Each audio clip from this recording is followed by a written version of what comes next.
I like that. I said you can ask any questions, anything you like, whatever you like, and Father Sunglasses went oil. Okay, Father Sunglasses, oil it is. Right, let's take a look at oil. I know Coprod likes a bit of oil, bit of the black gold. I am in the right part of the world for black gold. You won't believe what oil has built in Dubai. Crazy, crazy. So, I mean, just looking at the weekly chart, guys. Why? Okay, so why is oil and gold so tricky to trade? I wouldn't say in general they are tricky to trade. I would just say at the moment they are tricky to trade.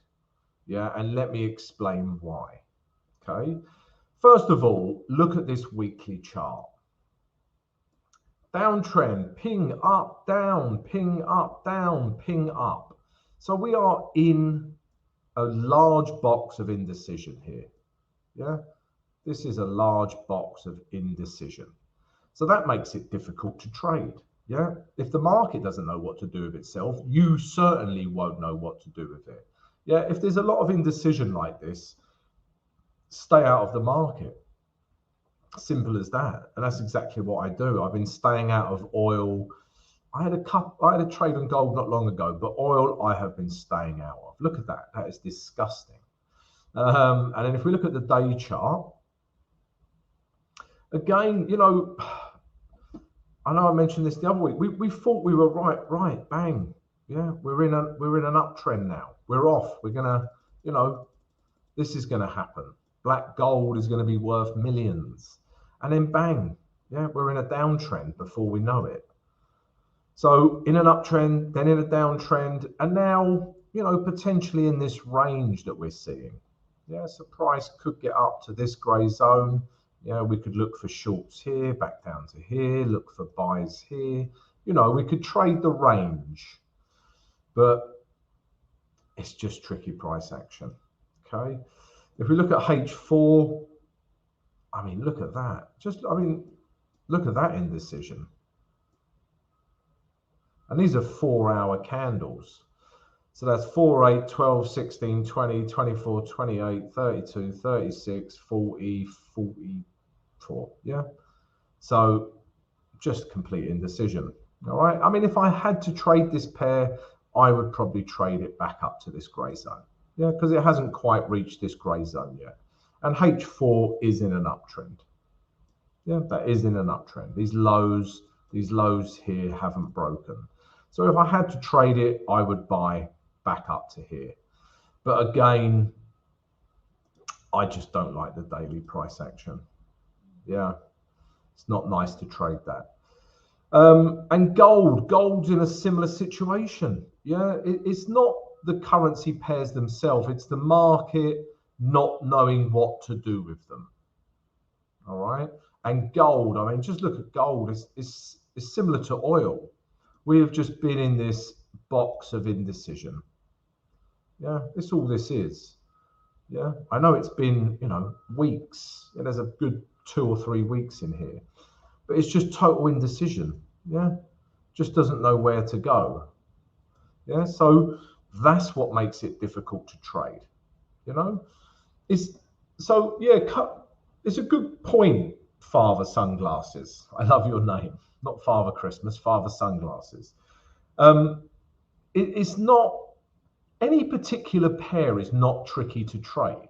Yeah, you know, not like euro US dollar is not tricky until it becomes tricky. Gold is not a tricky commodity to trade until it becomes tricky. And what I mean by that is this. Yeah, so when price actions like this, it is a bastard to trade. You can't really trade it. Yeah, there's no trend. There's lots of indecision. Buyers and sellers are just beating each other to death. No one's winning. Yeah, so if you enter a trade in all of this, you're going to get chewed up as well. Whereas if I go back a few days, yeah, if you were trading this, yeah, look at this. We get a break here, get a break of structure. We start buying it. Yeah, we get a retrace, we buy it. We get a retrace. Yeah, this nice and easy to trade. Yeah, it's not that gold's difficult, it's just that certain pairs or certain commodities will go through periods of being difficult because the market doesn't know what to do with it. Buyers and sellers are at a standstill. No one's winning. And that's the case with this gold pair. You know, generally when I try, well, not generally, I want to see something trending nicely. I want to see something trending nicely. It gives me a lovely pullback, and then I can get in. Yeah, yeah. If you think of it like that, not rocket science. But this is not trending. This is nasty. I was going to swear, but this is just nasty price action. All right, so they've just become difficult to trade, gold and oil. Yeah, because the market doesn't know what to do with them. So what's going to happen when we have markets like this? I've talked about this a lot on this channel. When we have boxes of indecision like this, okay, the moment we get a break either side of this box, we're going to see a big move. All right, so if we get a big green candle that pops this little head out of this box, yeah, like this, yeah, buy it, buy it, buy it, buy it, buy it back up to here. Okay, if we get a bearish candle that pops this little head out of this bottom, yeah, and we break these lows, yeah, this here we're breaking the highs, down here we're breaking the lows. Do the same, short it, find an area where we can short it to and short this pair. Yeah, that's how you trade a box of indecision. You may have to wait days, weeks for it to leave this box of indecision, but as soon as it does, you're going to get a big move. Yeah, look at this, for example. Yeah, here's a box of indecision.